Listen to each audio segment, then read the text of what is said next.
ಈಗ ರಾಜ್ಯ ದೇಶ ವಿದೇಶಕ್ಕೆ ಸಂಬಂಧಪಟ್ಟ ಹಾಗಿನ ಕೆಲ ಪ್ರಮುಖ ಸುದ್ದಿಯನ್ನು ಬನ್ನಿ ಕ್ವಿಕ್ ಆಗಿ ನೋಡ್ಕೊಳ್ಳೋಣ.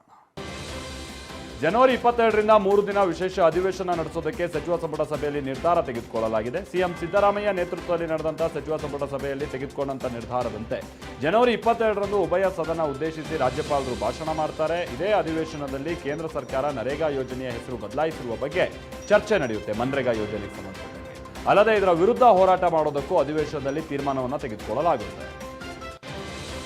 ಮಹರ್ಷಿ ವಾಲ್ಮೀಕಿ ನಿಗಮದ ಹಗರಣ ಕೇಸ್ನಲ್ಲಿ ಮಾಜಿ ಸಚಿವ ಬಿ ನಾಗೇಂದ್ರಗೆ ಕೋರ್ಟ್ ನಿರೀಕ್ಷಣಾ ಜಾಮೀನು ನೀಡಿದೆ.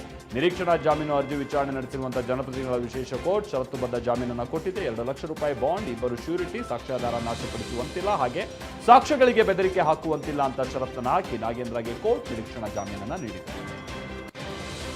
ಶಬರಿಮಲೆ ದೇಗುಲದಲ್ಲಿ ಲಕ್ಷಾಂತರ ರೂಪಾಯಿ ಮೌಲ್ಯದ ತುಪ್ಪ ಹಗರಣ ಬೆಳಕಿಗೆ ಬಂದಿದೆ. ಭಕ್ತರಿಗೆ ಪ್ರಸಾದದ ರೂಪದಲ್ಲಿ ನೀಡಲಾಗುವ ತುಪ್ಪದ ಮಾರಾಟದಿಂದ ಬಂದಿರುವ 35 ಲಕ್ಷ ಹಣ ಅವ್ಯವಹಾರ ನಡೆದಿದ್ದು ದೇವಸ್ವಂ ಮಂಡಳಿಯ ಅಧಿಕಾರಿಗಳು ಭಾಗಿಯಾಗಿರುವ ಶಂಕೆ ಇದೆ. ಇದರ ಬಗ್ಗೆ ವಿಜಿಲೆನ್ಸ್ ತನಿಖೆಗೆ ಕೇರಳ ಹೈಕೋರ್ಟ್ ಆದೇಶ ಕೊಟ್ಟಿದೆ.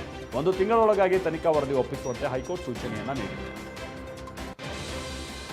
ಆರ್ಸಿಬಿ ಅಭಿಮಾನಿಗಳಿಗೆ ಗುಡ್ ನ್ಯೂಸ್ ಸಿಗೋ ಸಾಧ್ಯತೆ ಇದೆ. ಯಾಕಂದ್ರೆ ಬೆಂಗಳೂರಿನ ಚಿನ್ನಸ್ವಾಮಿ ಸ್ಟೇಡಿಯಂನಲ್ಲಿ ಆರ್ಸಿಬಿ ಪಂದ್ಯ ನಡೆಯೋದು ಬಹುತೇಕ ಖಚಿತ ಆಗಿದೆ. ಷರತ್ತುಗಳನ್ನು ವಿಧಿಸಿ ಪಂದ್ಯಗಳನ್ನು ನಡೆಸೋದಕ್ಕೆ ಅವಕಾಶ ನೀಡುವ ಬಗ್ಗೆ ಸಾಧ್ಯತೆ ಇದೆ.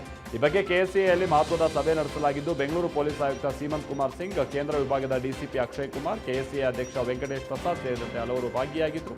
ಆರ್ಸಿಬಿ ಸಂಭ್ರಮಾಚರಣೆ ವೇಳೆ ಕಾಲ್ತುಳಿತದ ಬಗ್ಗೆ ಬೆಂಗಳೂರಿನಲ್ಲಿ ಪಂದ್ಯಕ್ಕೆ ಅವಕಾಶ ನೀಡುವ ಬಗ್ಗೆ ಸಮಾಲೋಚನೆ ನಡೆಯಿತು.